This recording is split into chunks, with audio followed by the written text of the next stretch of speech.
Boa noite, família da fé. Desde já eu quero assim agradecer essa rica oportunidade que essa família abençoada a qual eu pertenço está me dando. Quero agradecer você também que está aqui pela sua atenção. Sem mais delonga, eu não quero fadigar você, quero ir direto ao texto. Renato aqui, nosso pastor, já me anunciou, e eu quero fazer menção a um texto que está em Lucas capítulo 7, o verso 19 e o verso 20, que nós iremos ler. O Evangelho de Jesus, segundo o escritor Dr. Lucas, capítulo 7, verso 19 e o verso 20. Já postou ali para nós. Acompanhe somente em nome de Jesus. E João, chamando a dois deles, enviou-os ao Senhor para perguntar-lhe: És tu aquele que havia de vir, ou havemos de esperar outro? Quando aqueles homens chegaram junto dele, disseram: João, o Batista, enviou-nos a perguntar-te: És tu aquele que havia de vir, ou havemos de esperar outro? Feche os seus olhos, em nome de Jesus, vamos orar, pedindo a Deus que me utilize como instrumento para a sua vida, em nome de Jesus. Bondoso Deus, quero lhe agradecer por esta oportunidade, mas, ó Deus, eu te peço que o Senhor fale através da minha vida. Se há alguma arrogância, soberba, vaidade, presunção em mim, que caia por terra agora, em nome de Jesus. Mas que o Senhor cresça sobre tudo que aqui for falado. Eu não venho falar nada de novidade. Eu venho trazer a tua mensagem. Mensagem essa que está escrito nas Sagradas Escrituras. Toma os corações que aqui estão, Senhor, que não são poucos. Toma aqueles também, ó Deus, que estão nos assistindo pelo YouTube, pelo Facebook, pelo Instagram. Que o Senhor possa prepará-los para receber a tua palavra. Em o nome de Jesus. Amém. Você pode aplaudir o Senhor enquanto eu bebo água?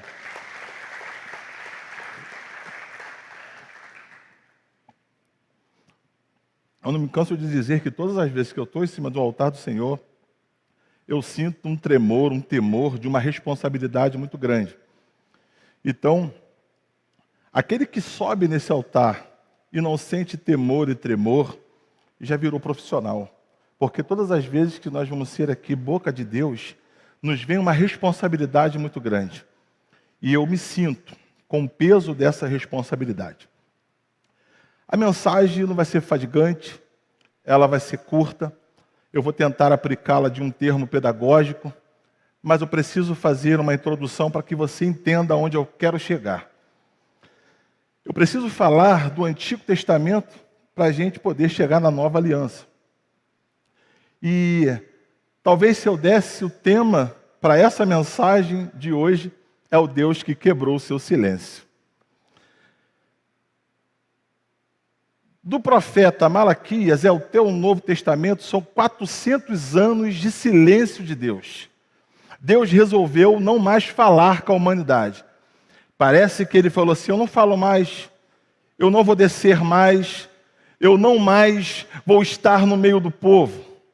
Por quê? Malaquias vai tocar em alguns assuntos que são pertinentes até mesmo os dias da Babilônia, os dias do Egito e os dias de Sodoma e Gomorra. Pessoas que estão se dando à vaidade, à infidelidade, pessoas que estão se voltando aos divórcios, pessoas que resolveram se distanciar de Deus. Parece até o reino da Babilônia. Babilônia é um lugar bonito. Babilônia tem dança, Babilônia tem cânticos, Babilônia tem templo para fazer ritos, mas não tem presença de Deus. Babilônia é um lugar que tem a falsa esperança. Babilônia é um lugar que tem a falsa paz.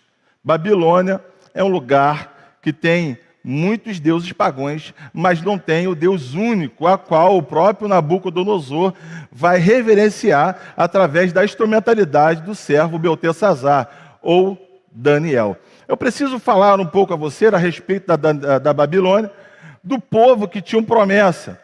Eu falei que na Babilônia não tinha Deus, e eu quero provar para você aqui que todas as vezes que Daniel orava, ele ia aos seus aposentos, abria a janela do seu quarto, olhava na direção de Jerusalém, ajoelhava e começa a orar.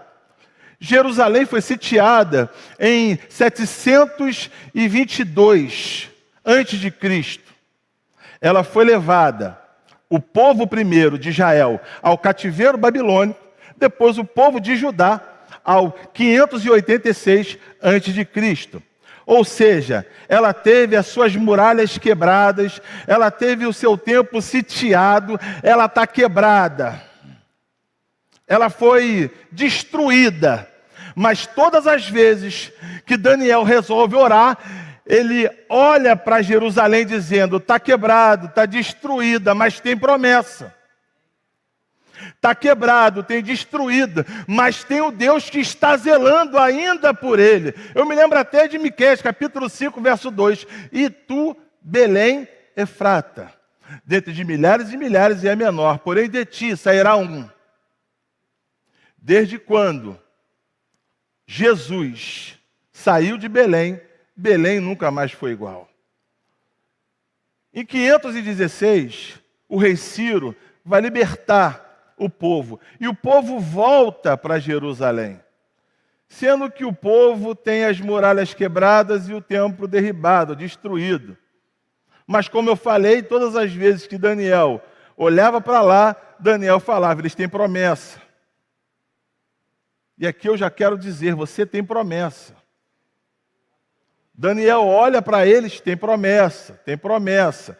E quando eles são libertados do cativeiro babilônico, eles voltam para lá. E lá tem um profeta chamado Ageu. E no capítulo 2, no verso de número 8, vai dizer que Deus é o dono da prata e é o dono do ouro. Por que o profeta está falando isso? Porque o povo está desanimado, pastor. Porque na época que o templo era de Salomão, e eu vou frisar, o templo era de Salomão, tinha ouro, tinha madeira de acácia, tinha prata, tinha bronze. E agora que eles vão reconstruir o templo, já não tem mais ouro, já não tem mais prata, já não tem mais madeira de acácia.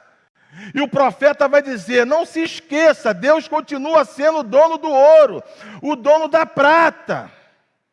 E no verso de número 9 ele vai dizer, a glória desta última casa será maior do que a glória da primeira casa.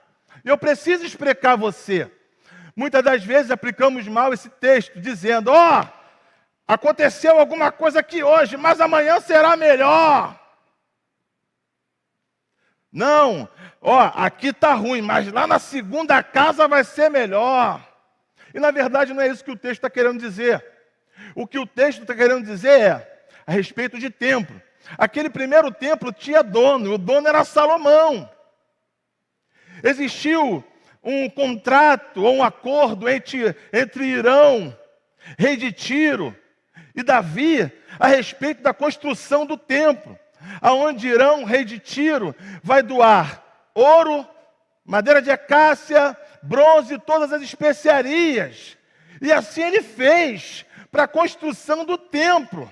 Porém, ainda faltava alguma coisa dentro daquele templo, a qual o profeta Ageu vai dizer, a glória da última casa será maior do que a glória da primeira. Porém, Maria e José estão indo em direção a Jerusalém. E lá em Jerusalém tem um homem chamado Simeão. Simeão vai ver eles entrando, e ele vai dizer: eis que os meus olhos já viram o Salvador, eis que eu já posso ser tomado pelo meu Deus. Eu vou explicar, me explica, pastor Márcio, por favor. Na primeira casa tinha ouro, tinha prata, mas na segunda tinha a presença de Deus. Jesus entra na segunda casa, é aquilo que ele vai falar em Mateus 16. A igreja tem dono. Agora a referência já não é mais de Salomão, a referência é a igreja de Cristo, porque ela está fundamentada em Cristo. E há essa promessa foi cumprida. Porém, eu quero correr e falar desse distanciamento entre 400 anos. Esse silêncio de Deus. Deus está em silêncio. Sendo que ele vai ser quebrado. Jesus vai dizer que nascido de mulher não houve e não há maior do que João Batista. João Batista, ele veio a este mundo para ser o precursor de Jesus. O engraçado é que vão perguntar a ele se ele é o Cristo. Ele vai falar assim: não, eu não sou o Cristo. Eu sou apenas a voz que clama num deserto. E eu quero ser essa voz que clama num deserto. Talvez você esteja passando por um deserto. Eu quero dizer para ele ou para você, que ele tem tempo de duração. Ele pode acabar hoje, em nome de Jesus. Porque eu sou, ou os pastores, ou você mesmo pode ser uma voz que clama no deserto. Uma vez que em Jeremias, no capítulo 33, no verso 3, diz: clama a mim, pois eu respondeste-ei e anunciei coisas grandes. Sendo que ele vai dizer que ele é a voz que clama no deserto.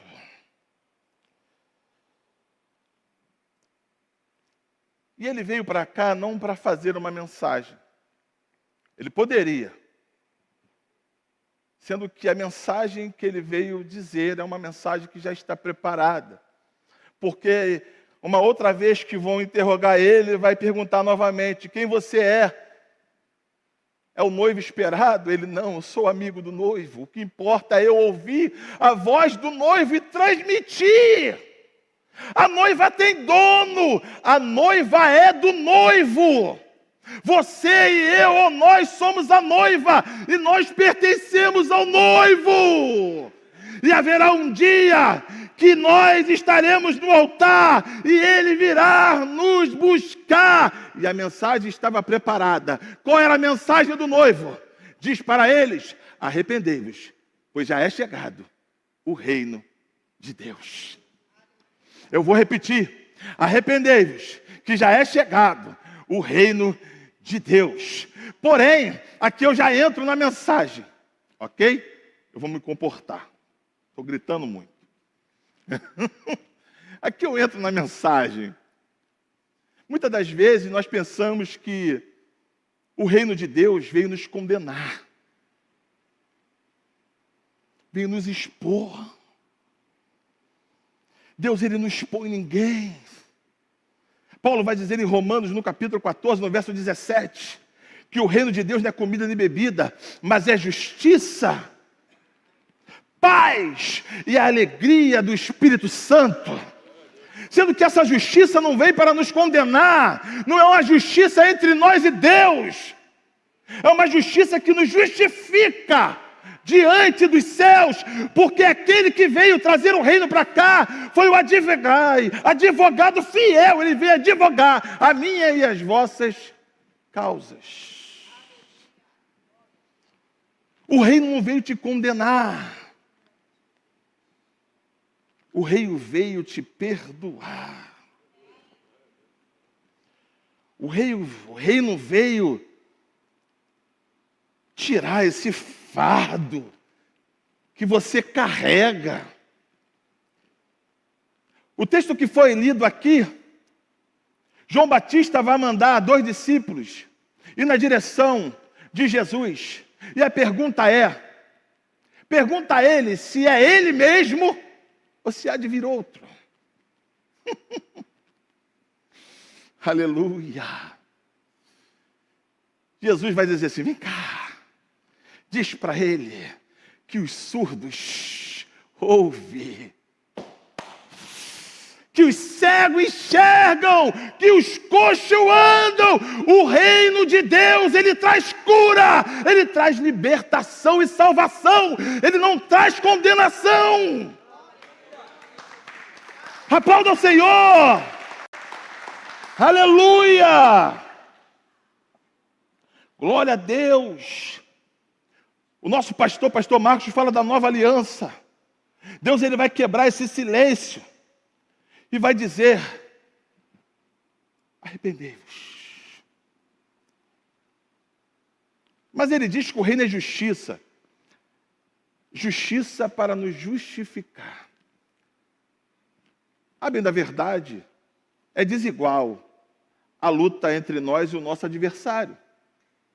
E Deus sabe disso. E Deus sabe disso. É desigual.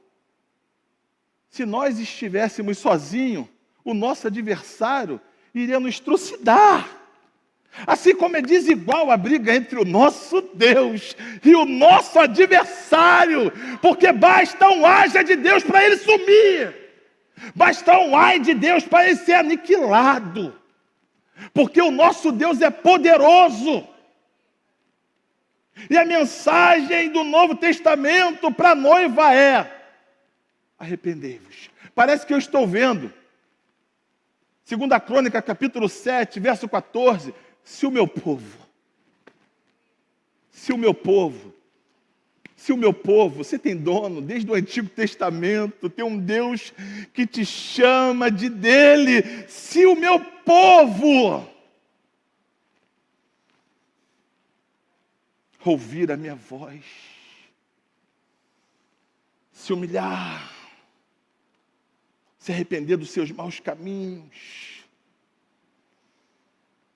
O princípio é o arrependimento. É necessário que eu me arrependa, porque o meu arrependimento é a maçaneta que faz abrir a porta do meu sobrenatural. Eu, preparando essa mensagem de ontem para hoje, eu entendi que tem muitos que não recebem a cura, porque não entendem o que é o arrependimento. Arrependimento não é uma sentença, é uma decisão. Assim como o amor, eu decido amar, porque antes de nós amarmos Ele, Ele decidiu nos amar. Foi Ele que decidiu.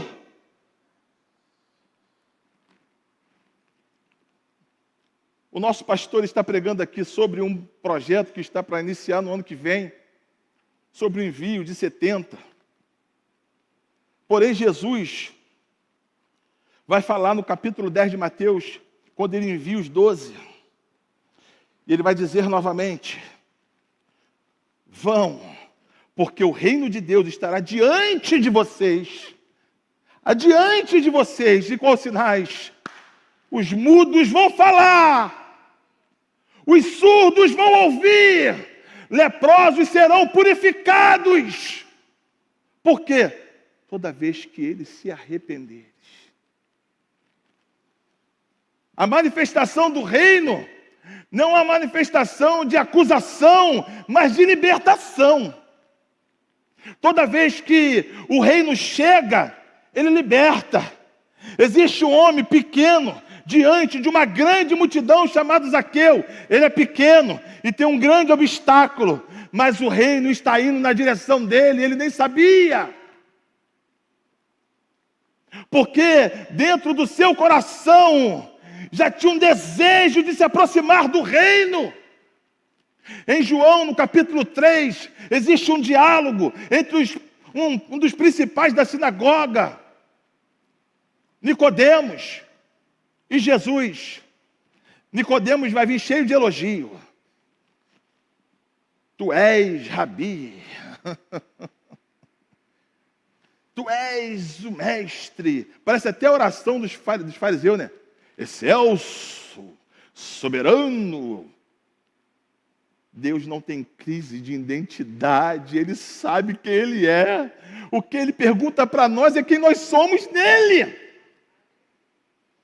Ele não tem crise de identidade, Ele sabe quem Ele é, Ele sabe que Ele é soberano, Rei dos reis, médico dos médicos. Aqui eu entro em um assunto talvez que temos dado talvez pouca importância. A gente chega na oração, achei magnífico o nosso pastor falando aqui no domingo, que nós criamos uma pantomima. A palavra certa, pastor, é pantomima. Um ato de figuração onde Deus quer sinceridade. Ai! Deus quer sinceridade porque antes de nós nascermos, o Salmo 139, no verso 16, vai dizer que Ele, quando éramos um embrião, Ele já tinha escrito toda a nossa história no livro da vida. Então Ele sabe, tem um homem querendo elogiar Jesus, e na verdade Jesus sondou o coração dele, e vai dizer, em verdade vos digo, que aquele que não nascer de novo, não verá o reino de Deus. E o reino estava na frente dele, e ele não percebeu. O condutor do reino estava na frente dele, um homem instruído, um homem, talvez nos nossos dias aqui, seria um biblicista, um homem que entendia das leis, está tentando indagar Jesus, mas Jesus conhece o íntimo dele, e Jesus sabe que ele está preocupado com o reino de Deus, e Jesus vai dizer, em verdade vos digo, que é necessário nascer de novo.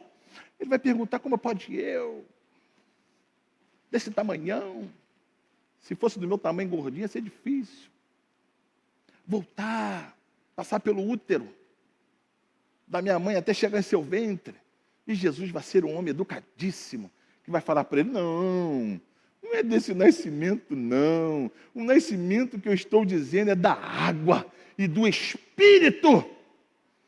Porém, João Batista, ele veio batizar nas águas, mas ele vai dizer, aquele que vem após mim, batizará com o Espírito de fogo. E Jesus vai dizer para Nicodemos, é necessário nascer de novo. Existe uma palavra frisada pelo apóstolo Paulo, na carta aos Coríntios, na primeira carta, no capítulo 13. Quando eu era menino, eu agia, ou me comportava, ou tinha conduta, ou falava, ou era inconstante, como menino. Mas logo quando eu passei a ser, a palavra introdutória no grego ali é metanoia, é mudança de comportamento, é mudança de mente. O que Jesus está dizendo para Nicodemos é, enquanto você estiver preso a essa mente cativa da religiosidade, você jamais entrará no reino de Deus, sequer irá conseguir enxergá-lo. O novo nascimento é, se eu mentir, eu não minto mais. Se eu roubava, eu não roubo mais. Tem um homem que é pequeno, como eu falei, mas tem uma grande multidão, e ele não se intimida com aquela multidão, ele vai subir numa árvore, e ele vai atrair a presença do mestre. O engraçado é que eu vejo muitas pessoas convidando Jesus para casa, mas no caso dele foi Jesus que se convidou. Zaqueu, hoje eu vou para a tua casa. É o reino de Deus se estendendo. E quando o reino de Deus chega, o reino não precisa falar, porque os seus atributos contagia. A primeira coisa que Zaqueu vai dizer é, se eu roubei, se eu de alguma forma eu extorqui, eu vou devolver 4 vezes mais. Jesus vai dizer, houve arrependimento nesse homem, e o arrependimento nesse homem salvou a casa dele, porque houve salvação nessa casa. Porque o reino de Deus não veio acusar, ele veio perdoar. O reino vai na direção de um homem chamado Jairo. E Jairo não sabe. Não foi Jairo que veio até o reino, foi o reino que trouxe Jairo para próximo dele. Talvez você pense que você está aqui por vontade própria, mas que te trouxe aqui foi o reino. Talvez você ache que nessa guerra que você teve dentro de você, vou e não vou porque vai chover, vou e não vou porque vai chover, aí você resolveu chegar até aqui, foi porque você venceu a guerra. Não, essa guerra já foi vencida por ele na cruz. Existem pessoas que acordam e falam assim: hoje é mais um dia que eu vou lutar, vou colocar a minha luva de MMA e vou lutar outra vez com o diabo, com o demônio, que eu preciso vencer o diabo hoje. Como é que você vai vencer alguém que já foi vencido? O diabo já foi vencido na cruz. Jesus venceu o diabo. A luta não é contra o diabo, a luta é contra você mesmo. O nascer de novo depende mais de nós, porque já foi aberta a porta. A hora que você e eu quiser, é só passar. E não é o teu pecado, não é o meu pecado que vai determinar a minha entrada no inferno. Eu já estou terminando. Não é o meu e o teu pecado que nos joga no inferno. Eu quero contar uma história para você a respeito de um fato verídico. Um homem que estava preso e foi sentenciado à morte. Esse homem tinha cometido muitos crimes. Homicídios, latrocínios, e ele tinha sido condenado à morte. Porém, uma data festiva na cidade, o governador pegou uma carta de perdão, colocou entre a Bíblia, se vestiu de pastor e foi na direção daquele homem. Quando aquele pastor, autorizado pelo governo, ele entra na sala daquele homem, transvestido de pastor, aquele homem diz: eu não quero. E o pastor, ou aquele governador que está transvestido de pastor, vai dizer: eu tenho algo bom aqui dentro para você. Eu não quero. E a guerra: sai daqui, eu não quero, sai daqui, eu não quero. E aquele governador saiu dali. Horas depois, vem o carcereiro e fala: rapaz, você é louco. Você sabe quem era que estava ali, transvestido de pastor? Era o governador. E sabe o que estava dentro daquela Bíblia? A sua liberdade. Era o perdão. E no dia da sua morte, nos Estados Unidos, é comum fazer isso, os estudantes ser a plateia e eles perguntarem, de forma até didática, para que aqueles que estão vendo não façam a mesma coisa que aqueles que estão sentenciados. Vai perguntar para ele: você está morrendo pelos crimes que você cometeu? E ele vai dizer: não, eu não estou morrendo pelos crimes que eu cometi, mas eu estou morrendo pelo perdão que eu recusei. Você não vai pelo inferno, pelos crimes que comete, mas pelo perdão que está disponível, você todos os dias nega. Em Lamentações capítulo 3, a partir do verso 20, vai dizer que a causa de nós não sermos destruídos são as misericórdias do Senhor, que se renova a cada manhã. Quando você acorda, não é a tua esposa, ou teu esposo, ou teus filhos que te abraça, é misericórdia dizendo: outra vez eu estou aqui para te perdoar. Outra vez eu estou aqui para te receber nos meus braços. Aleluia! Nicodemos tinha interesse no reino de Deus. Parece que ele não é o único que tinha interesse. Eu e você também temos interesse, mas talvez não sabemos o que é. O reino de Deus é muito além daquilo que nós imaginamos. É perdão, é estamos juntos. É quando você está cansado, eu te carrego no colo. É quando você não aguenta mais, está aguentando, não está aguentando, está querendo entregar as forças, ele está dizendo: eu sou a tua força.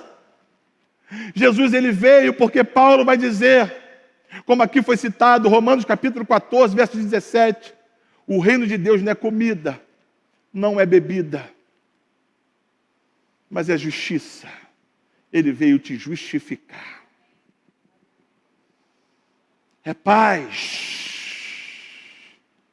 No momento de grande tribulação, Ele vai estar no teu barco. O que Ele espera, pastor Márcio? Apenas que você vá lá e entregue o controle do barco nas mãos dele, acordando ele, dizendo: Jesus, eu não quero ser como Pedro, eu não quero demorar, eu não quero ser ansioso, eu quero entregar o controle da embarcação até mesmo antes de eu entrar no mar, nas tuas mãos. É quando você se depara com uma grande tempestade e você olha, ela não vai me intimidar, porque não é para o meu Deus que eu tenho que falar o tamanho da tempestade, mas é para essa tempestade que eu preciso falar o tamanho do meu Deus. Você pode ficar de pé em nome de Jesus? Aleluia. Aleluia. Jesus, com as suas pegadas de amor, de justiça, Ele dizia que o reino se estenda e que venha a cura, que venha a libertação, que venha a salvação, transformação, regeneração, porque são os atributos do reino. O reino, ele vai se consolidar através da manifestação da glória do Pai. E há dessa glória de se manifestar hoje aqui em nome de Jesus. Eu não sei como é que está a sua vida. Não sei. Eu não sei como é que você chegou aqui hoje. Talvez sorrindo, como eu. Talvez tenso, como eu. Talvez tranquilo, como eu não entrei aqui hoje. Mas existe um reino de Deus que está indo na tua direção. E esse reino não veio te acusar não, meu irmão. Minha irmã, Deus sabe o que você fez. Mas a palavra dele hoje para você é: pega o seu passado, abre mão dele para você viver o teu presente. Esse mesmo reino vai falar em Lucas capítulo 17. O livro de Lucas vai falar de 4 coisas que me chamam a atenção. A primeira é sobre o escândalo. Ai daquele que vier o escândalo. Porém, vai dizer que é inevitável. A segunda é sobre a generosidade. Sobre o leproso, que Jesus passa, cura 10 leprosos, e somente o estrangeiro vem para agradecer. E quando aquele estrangeiro agradece, Jesus vai dizer que ele foi salvo. Porque gratidão gera salvação. E fala também do perdão.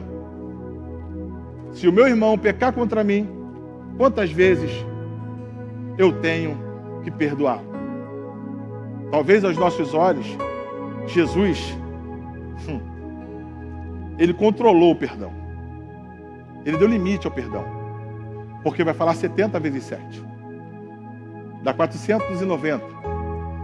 Jesus vai dizer assim, ó, 490. Só perdoa 490. Não, não é isso que Jesus está dizendo. No livro de Daniel, no capítulo 8, no capítulo 9, Daniel está clamando por um libertador.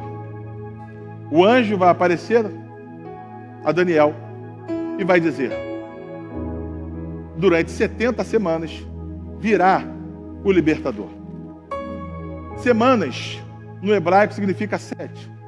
Na verdade, o que está dizendo ali é 70 vezes 7. E depois de 490 anos, Jesus veio. Aleluia! Depois de 490 anos, Jesus veio. E Pedro agora está perguntando: se o meu irmão pecar contra mim, Quantas vezes eu tenho que perdoá-lo? E Jesus vai dizer: até que eu volte. Porque se eu voltar e você não tiver perdoado, infelizmente, o perdão é libertador. Após isso, vai dizer da vinda súbita, ou a volta súbita do reino de Deus. O reino veio, foi, mas está voltando.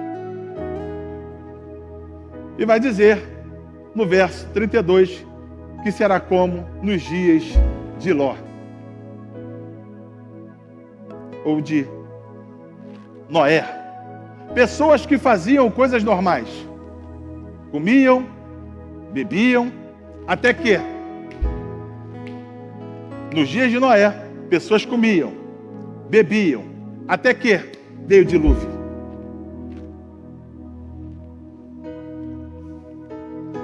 Vai falar que será igual no dia de Ló. O engraçado com a família de Ló, eles estão presos ao pretérito e estão ansiosos com o futuro. Eu vou repetir, porque a doença do século é a ansiedade que conduz à depressão.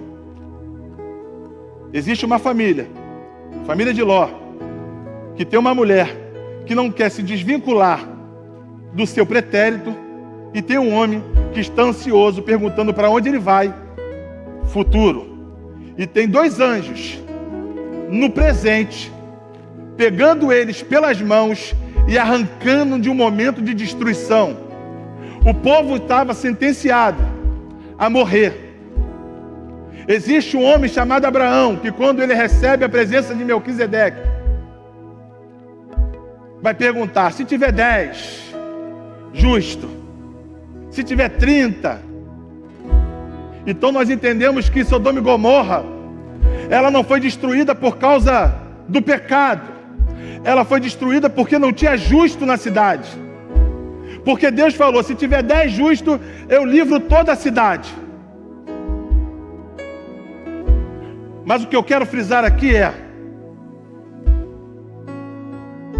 nós nos preocupamos muito com o nosso pretérito. Estamos ansiosos com o dia de ontem, com as coisas que cometemos ontem. Talvez você esteja ansioso com as contas de amanhã, mas esqueceu que o presente é dependência de Deus. Eu vou repetir: é melhor viver o presente na dependência do... É melhor viver o presente na dependência de Deus do que estar ansioso com o futuro e depressivo com o passado. Larga o teu passado, porque tem um pai de braços abertos dizendo: eu tenho anel, eu tenho túnica e eu tenho sandálias para você. Não me importa por onde você andou, o que importa é que você está voltando para casa.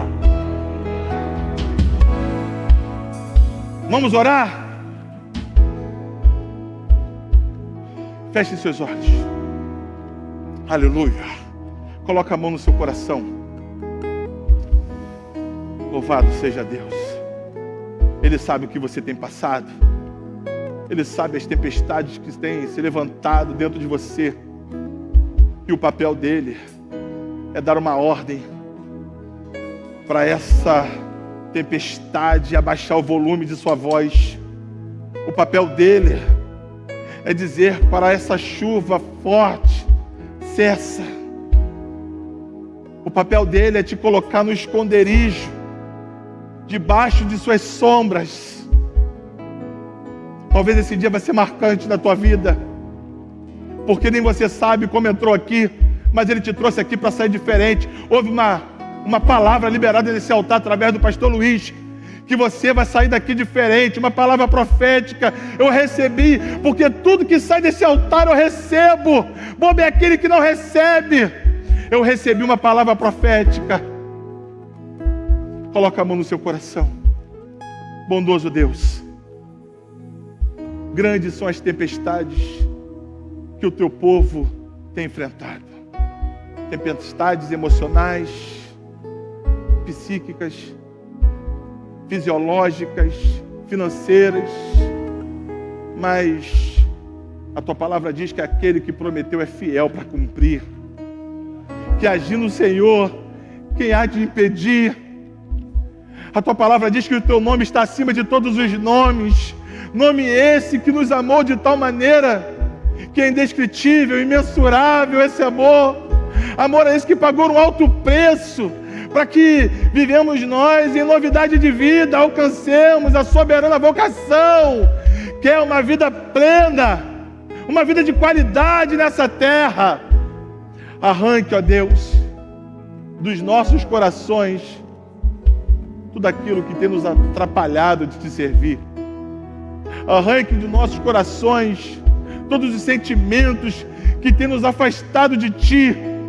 Em o nome de Jesus, atribui em nós, ó Pai, o perdão, o amor, a empatia, a solidariedade, a compaixão, a fidelidade, a constância. Atribui em nós, ó Deus, os teus atributos. Pai Santo, que possamos, ó Deus, sair daqui transformado, regenerado, cuidado pelo Abba, pelo Paizinho.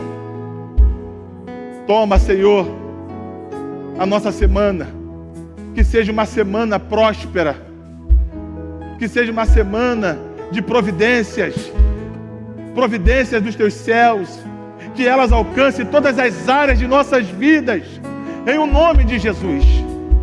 Pai Santo, que o teu reino esteja dentro do nosso coração, assim como o Senhor nos ensina na oração do Pai Nosso, que venha o teu reino, que ele possa estar dentro de nós, em o nome de Jesus, e que você possa aplaudir a Deus. E muito obrigado pela oportunidade.